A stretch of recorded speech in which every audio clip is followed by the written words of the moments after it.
Hello hello, bienvenue dans Et si on avançait, le podcast qui te tire vers le haut. Ici Marielle, comme d'habitude, pour t'aider à t'organiser et à aller au bout des projets qui te tiennent à cœur.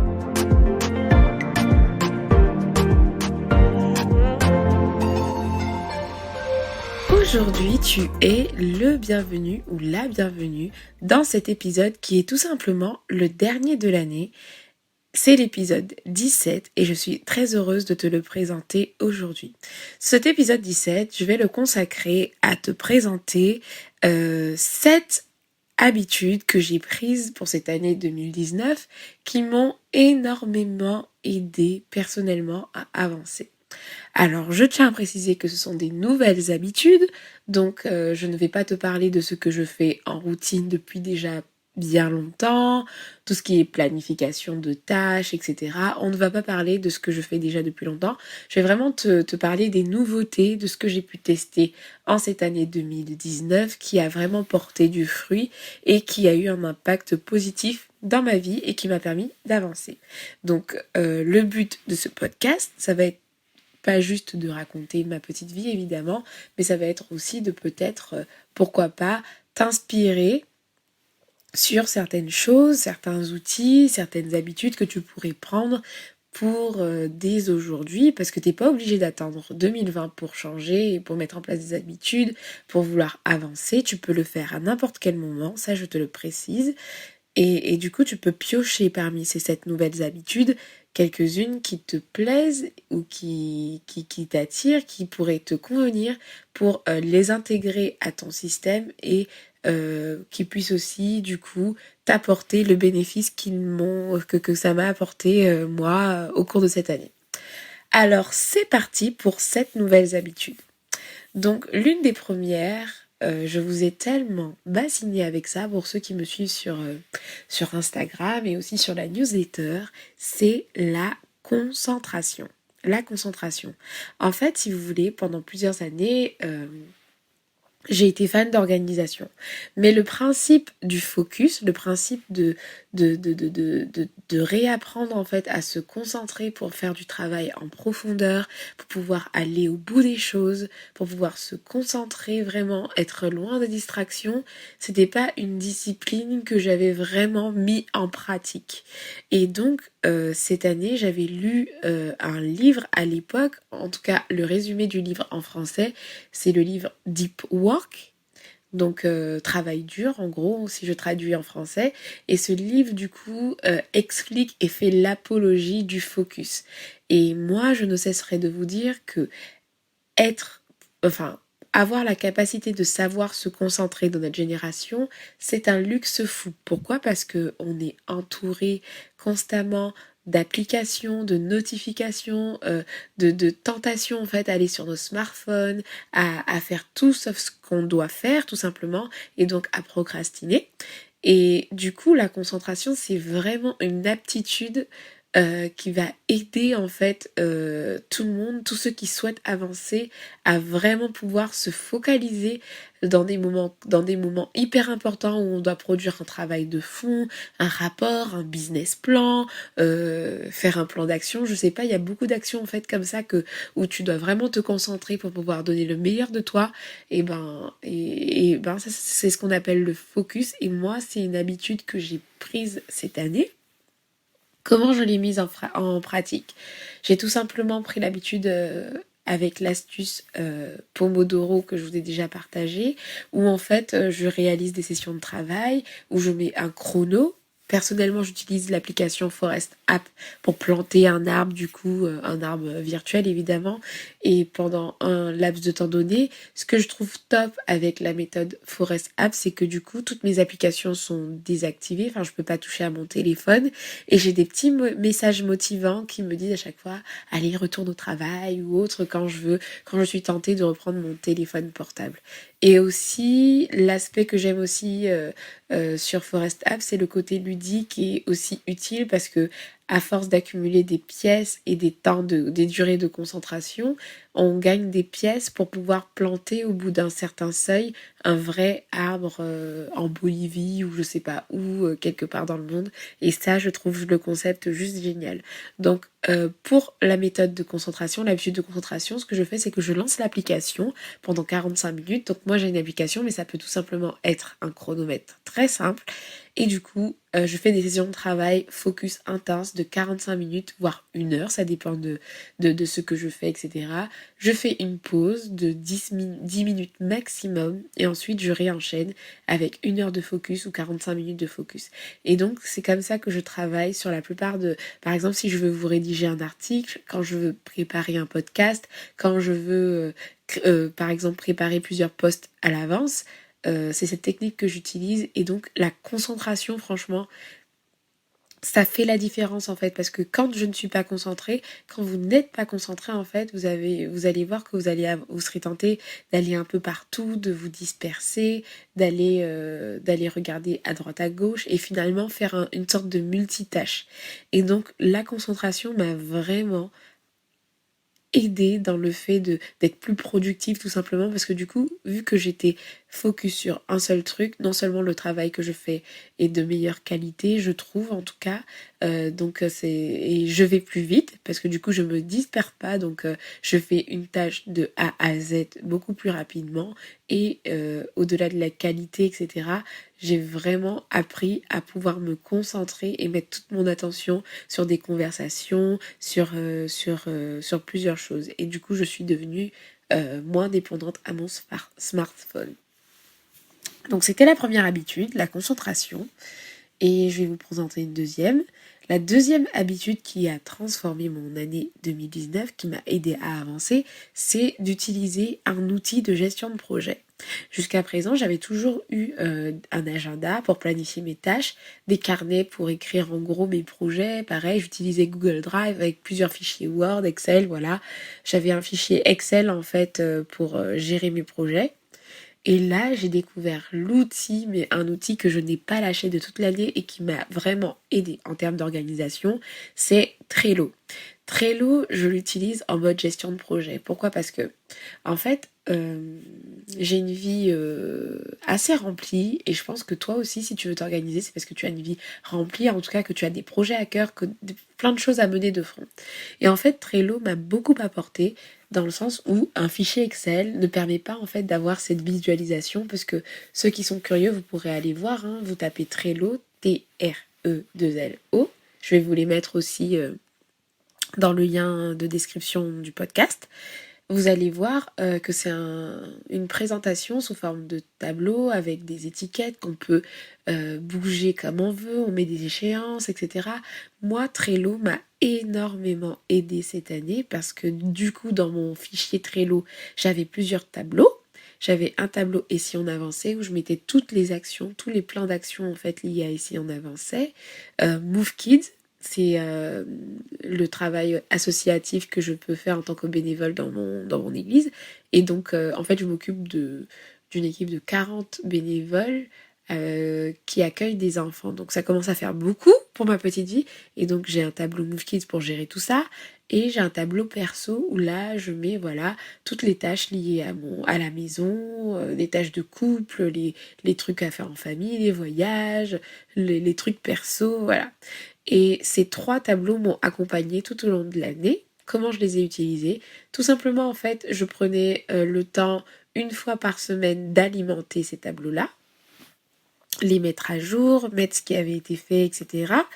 Et chaque semaine, j'allais puiser dans ma page d'accueil Trello qui me met voilà toutes les tâches qui sont à échéance dans les jours à venir. J'allais piocher là-dedans en fait ce qui allait alimenter ma to-do list. Donc avant j'avais des to-do list générales où je mettais tout et en fait ces to-do list se sont transformées en des tableaux Trello que j'utilise régulièrement du coup pour alimenter les tâches que je fais quotidiennement. Donc j'aurai l'occasion, j'ai vraiment à cœur de vous présenter cet outil qui m'a vraiment aidé dans un article vraiment plus détaillé, voire même pourquoi pas faire un atelier, je sais pas, vous proposer quelque chose là-dessus, sur l'utilisation de Trello. Donc là je vais pas forcément m'étaler, de toute façon si vous tapez Trello, vous allez trouver pas mal de contenu qui parle de cet outil, mais en tout cas cette habitude que j'ai pris de gérer mes projets via un outil de gestion de projet autre qu'Excel a vraiment permis que j'avance cette année. Donc merci Trello, merci aux créateurs de Trello et voilà, c'était vraiment chouette et je vais continuer à utiliser cet outil je pense cette année 2020 à venir. Ensuite, troisième habitude que j'ai prise et je vous en ai fait un podcast complet, ce sont les bilans mensuels. Les bilans mensuels ne me lâchent plus. À chaque fin de mois, c'est-à-dire que là, en fin d'année, je peux retrouver tout simplement tous mes bilans mensuels de janvier à décembre. Et ça, c'est quelque chose d'exceptionnel parce que ça veut dire que j'ai réussi à documenter aussi ma façon d'avancer. Puisqu'à chaque bilan mensuel, je fais un point sur ce que je dois arrêter, ce que je veux commencer, etc. Les points positifs du mois, les points améliorés. Et c'était vraiment des rendez-vous importants de l'année. Donc j'en ai eu 12 en tout. Enfin non pas 12 puisque le mois de décembre n'a pas encore eu lieu. Mais j'ai eu au moins 11 rendez-vous comme ça où j'ai fait un point sur le mois. Et cette habitude-là, elle a été clairement plus que bénéfique pour moi parce que à chaque fois ça m'a permis de faire le point et surtout de voir ce qui n'allait pas pour pouvoir réajuster en fait. Donc du coup les bilans mensuels c'est vraiment indispensable. Alors il y en a qui le font de façon hebdomadaire mais moi c'est pas un truc c'est pas une fréquence qui me convient. J'ai choisi de le faire tous les mois. Alors à vous de voir à quelle fréquence vous le faites, mais les bilans, c'est juste énorme parce que en fait, je vous explique. Si vous avez des difficultés, vous n'arrivez pas à avancer sur vos projets, vous procrastinez tous les mois, tous les jours, et que vous ne vous arrêtez jamais, genre tu t'arrêtes jamais à un moment donné pour te dire waouh, qu'est-ce qui ne va pas? Qu'est-ce qui m'empêche d'avancer? Qu'est-ce que je fais mal tout simplement? Qu'est-ce qui cloche dans mon organisation? Qu'est-ce que je peux remettre en question? Qu'est-ce qui fonctionne pas? Si vous ne prenez pas le temps de faire ce point-là, en fait, vous allez continuer à avancer en faisant des choses qui ne fonctionnent pas, vous allez vous frustrer et certainement abandonner. Donc du coup, vraiment, les bilans mensuels, ça a été un énorme coup de pouce pour moi, non seulement pour me rappeler de ce qui s'est passé de bien, parce que j'avais toujours une rubrique réussite où je mettais voilà les réussites du mois. Donc ça veut dire que là, je peux très bien revenir sur mes réussites de janvier et voilà me rappeler tout le chemin que j'ai pu parcourir tous les mois et tout, et vraiment pour que ça me booste et m'encourage. Ou alors, je peux très bien revenir et voir tous les points qui n'ont pas fonctionné et les actions que j'ai déterminées pour que ça fonctionne bien.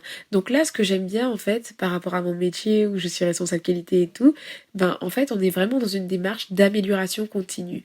Tous les mois, on fait le point, on regarde ce qui va bien, on regarde ce qui est amélioré, on met en place des actions pour améliorer et ensuite le mois d'après, on recheck. Comme ça, on ne reste pas dans nos échecs, on ne reste pas dans notre statu quo, on ne reste pas dans notre zone de flou, dans une zone vraiment pourrie et on avance en fait tout ça et on avance. Donc vive les bilans mensuels, j'en ai fait un podcast entier, je te remettrai encore le lien dans la barre d'infos du podcast et tu pourras aller voir et écouter tout ça et pouvoir te faire tes bilans mensuels si c'est pas encore dans ta routine. Ensuite, quatrième habitude, j'ai appris à dire non. Bon, en fait, je t'avoue que j'estime que j'ai pas encore assez dit non, mais apprendre à dire non était l'un de mes objectifs de 2019. Pourquoi? Parce que je suis vraiment quelqu'un qui a du mal, en tout cas qui avait énormément de mal à refuser des opportunités, refuser de faire certaines choses. Enfin bref, j'avais vraiment du mal à pouvoir dire à dire non en fait pour les offres, enfin, pour ce qui se présentait à moi tout simplement. Et donc j'ai énormément travaillé sur ça et c'est vraiment une fierté pour moi d'avoir refusé certaines choses. Et encore, je trouve que en faisant le bilan de cette fin d'année, je trouve que j'ai encore quelquefois dit oui, alors que au fond de moi, je voulais dire non. C'est encore un truc sur lequel je travaille, mais en tout cas, pour le peu de fois, les quelques fois en fait où j'ai réussi à dire non, ça m'a vraiment aidé à avancer. Pourquoi ça, apprendre à dire non, ça m'a aidé à avancer. Pourtant, on pourrait se dire que pour avancer, il faut pouvoir dire oui. Eh ben non, je vous le dis, non. Apprendre à dire non, en fait, ça m'a aidé à prendre confiance en moi. Pourquoi? Parce que pour réussir à dire non, j'ai dû vraiment être sûre de mes priorités. Parce que quand je dis non, en fait, c'est aussi pour mieux gérer mon temps, mieux gérer ce qui est vraiment essentiel pour moi. Et donc, quand on arrive à dire non, c'est que ça montre déjà qu'on a une certaine assurance, une certaine conscience de notre temps, une certaine voilà, une certaine lucidité sur comment on gère notre temps. Et moi, ça m'a vraiment mis en confiance de pouvoir dire non à certains projets, à certaines choses, et pour ne pas me sentir débordée et faire des choses que je n'ai pas envie de faire. Comme je te l'ai dit, je te l'avoue, j'ai encore dit oui à certaines choses pour lesquelles j'aurais dû peut-être dire non, mais en tout cas, pour enfin, pour les actions, enfin les propositions que j'ai pu avoir et pour lesquelles j'ai réussi à dire non, j'ai envie de dire que ça m'a tellement aidé à avancer, mais sur pas mal de points. Et voilà, je voulais quand même le mettre dans la liste des nouvelles habitudes qui m'ont fait avancer en 2019, parce qu'en 2020, c'est vraiment un truc sur lequel je veux travailler encore. En fait, je veux tout simplement faire ce que je dois faire, ce que j'ai envie de faire, ce que je dois faire en fait tout simplement. J'en ai assez de faire des choses juste pour faire plaisir, juste pour parce que je sais pas dire non tout simplement. Et du coup après on a beau être organisé, mais si on passe notre temps à faire des choses qui ne nous plaisent pas, ça ne sert à rien. Donc c'est encore un truc que je veux renforcer. Et d'ailleurs, à ce propos, j'ai lu un article vraiment sympa avec une astuce que je vais sûrement mettre en place et je te la partage aujourd'hui. Pour apprendre à dire non, il faut tout simplement, pour apprendre à dire non le plus possible en tout cas, la personne qui a rédigé cet article disait tout simplement qu'il fallait apprendre à dire non et que non devait être un réflexe. C'est-à-dire, on te propose quelque chose, oui, dis-moi, est-ce que tu pourrais participer à voilà tel séminaire ou autre et tout machin. Dans ta tête, tu te dis non d'office. Donc dans ta tête, hein, pas forcément en vrai, tu dis pas à la personne non. Et en fait, après, tu prends le temps de réfléchir et de savoir qu'est-ce que cette action va t'apporter. Est-ce que c'est ta place? Est-ce que c'est ce que tu dois faire? Pour moi, par exemple, en tant que croyante, par exemple, est-ce que c'est ce que j'ai à cœur de faire? Est-ce que c'est ma place? Est-ce que c'est ce que je dois faire tout simplement? Parce que trop souvent, pour vous là, on veut bien faire, mais on accepte un peu tout et n'importe quoi, et on se retrouve à avoir un planning chargé, mais un planning sans sens, un planning sans substance, on va dire, de plein d'actions, et finalement on fait de l'activisme, on se croit productif, mais on l'est pas vraiment, puisque finalement on est productif pour des choses qui ne nous concernent pas, des choses qui ne nous font pas avancer, des choses qui ne nous tiennent pas à cœur, des choses qui ne nous apportent rien. Donc c'est un principe que j'aimerais amener avec moi en 2020, voire même renforcer. Et je te conseille vraiment si tu es quelqu'un qui a du mal à dire non, vraiment travaille cette caractéristique-là, parce que ton temps va te remercier, ton planning va te remercier, tes projets vont te remercier et tes priorités vont te remercier. Donc voilà, apprendre à dire non. 5e habitude, c'est d'écouter des podcasts. Comme beaucoup, moi, quand j'ai des temps morts ou quand je fais du sport ou quand je cuisine ou autre, j'écoute pas mal de musique. J'aime énormément la musique et tout, donc écouter des musiques, c'est top, il n'y a pas de souci avec ça. Mais cette année, j'ai intégré dans mes routines, quand je fais le ménage ou quand tout ce qui ne me demande pas une concentration énorme, et j'ai intégré l'écoute de podcasts. Et waouh, waouh! Je ne vous dis pas toute la valeur ajoutée que l'écoute des podcasts a eu dans ma vie. Euh, Écouter des podcasts, ça a commencé quand en fait, je me promenais sur mon téléphone et il y avait cette application violette là, podcast. J'étais là, tiens, c'est quoi ce truc? Et je commence à écouter tout ça et je commence à voir qu'il y a des pépites. Je commence à taper sur internet meilleur podcast français et je suis tombée sur plein de pépites et quand on écoute les bons podcasts, franchement, on avance en continu. Moi, je vais je vais te parler d'un qui a été une belle découverte pour l'année 2019, c'est le podcast Le Manal Show, où en fait Manal, celle qui anime ce podcast, elle est juste waouh, vraiment top, une fille vraiment sensée, une fille qui a un projet ambitieux pour ce podcast, qui fait un podcast de qualité, mais une qualité waouh, enfin le jour où j'atteins cette qualité, je serai vraiment fière. Elle a vraiment monté son petit show, elle invite des personnes vraiment d'horizons différents, pardon. Elle invite vraiment des personnes d'horizons différents à participer à ses podcasts. Elle les interviewe. Il y a des astuces productivité, etc. Enfin, c'est vraiment un podcast intéressant qui sort toutes les 2 semaines, je crois, comme le mien. Et vraiment, ça a été une belle découverte. Donc ça, c'est un exemple parmi tant d'autres. J'en ai même fait un article sur le podcast. J'en ai même fait un tellement j'ai aimé ce concept. Les podcasts ont vraiment... écouter des podcasts, en fait, a été une habitude qui m'a permis d'avancer. Donc, si je dois te faire quelques recommandations, donc je te recommande le Manal Show, donc que tu peux retrouver sur Apple Podcast et je crois YouTube, Spotify, toutes les plateformes. Happy Work pour tout ce qui est job parce que moi, faut pas l'oublier, je travaille aussi à temps plein en tant que cadre dans une entreprise, donc du coup les conseils sur l'organisation, le salariat, etc., le management, ça m'intéresse beaucoup et donc le podcast Happy Work m'a pas mal accompagné là-dessus. J'aime trop l'auteur, comment il présente les choses, l'animateur du podcast, c'est vraiment pas mal. Et voilà, de toute façon, il y a énormément de podcasts que j'aime. Je vais pas m'étaler beaucoup là-dessus parce que c'est pas l'objet de cet épisode. Mais en tout cas, sache que écouter des podcasts, ça peut aider à avancer. Notamment si tu écoutes des podcasts, voilà, qui concernent et qui répondent à tes besoins. Ensuite, 6e habitude, sortir de ma zone de confort. Cette année 2019, elle a été, en fait, si je devais résumer mon année 2019, on pourrait la synthétiser en cette phrase, sortie de zone de confort.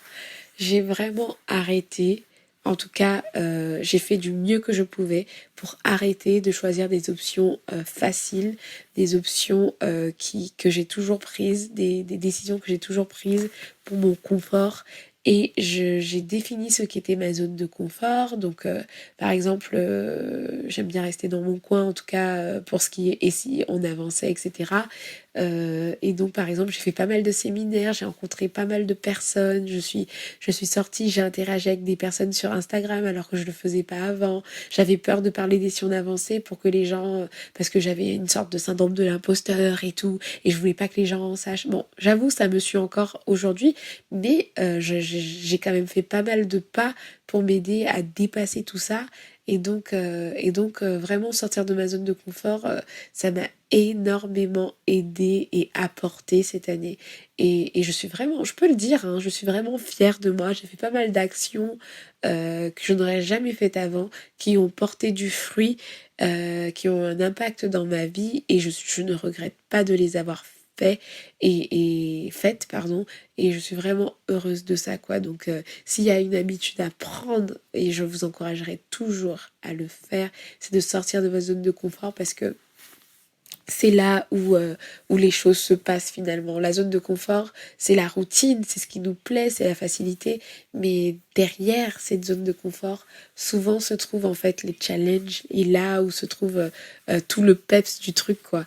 Et je pourrais en faire un épisode entier là-dessus, mais voilà. Aujourd'hui, le but, c'est juste de te partager dans des grandes lignes cette habitude-là que j'ai prise cette année pour tout simplement sortir de ma zone de confort.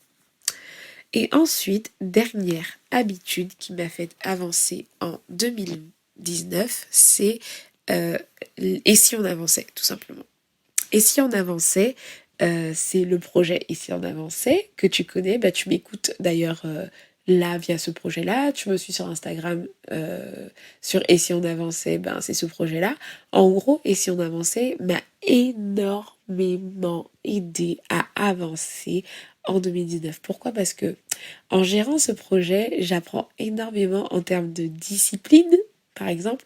Le fait de me challenger à poster tous les jours du lundi au vendredi et un podcast sur deux, donc 2 podcasts par mois, c'est énormément d'organisation avec tout ce que je fais à côté. Et donc, Et si on avançait m'a tout simplement aidé à avancer. Mais à plein de niveaux. Par exemple, je suis allée... le fait de pouvoir interagir avec vous sur Instagram, pouvoir donner des conseils, c'est de la sorte... C'est énormément de choses pour moi parce que j'avance en faisant ça, j'avance vers quelque chose qui me plaît. Il y a des idées, des rêves qui se dessinent, des rêves qui vont se transformer en réalité parce que je vais les transformer en objectifs et en plan d'action puisque voilà, un rêve, c'est pas grand chose.